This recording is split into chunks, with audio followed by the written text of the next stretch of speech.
El anteproyecto de ley vasca de vivienda ha sido presentado con un claro objetivo: hacer de la vivienda un derecho social, un derecho efectivo para la ciudadanía, exigible además ante los tribunales para las personas con menos recursos económicos. El principal objetivo de la ley es promover las condiciones necesarias y establecer las normas pertinentes para hacer efectivo el derecho de la ciudadanía a disfrutar de una vivienda digna y adecuada y convertir este principio en un auténtico derecho exigible ante los tribunales para aquellas personas con mayores dificultades de acceso a la vivienda.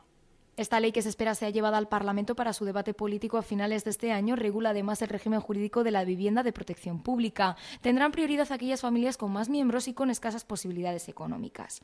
Otra de las novedades que se refiere a las viviendas protegidas es que los precios y las rentas de este tipo de domicilios se personalizarán en función de las capacidades de las familias.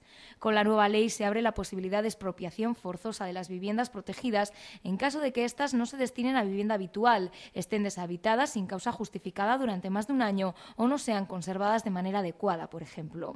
En el caso de las viviendas del mercado libre, los propietarios deben saber que tener el domicilio deshabitado sin justificación alguna durante 2 años les puede acarrear la obligación de hacer frente a un canon económico a modo de sanción.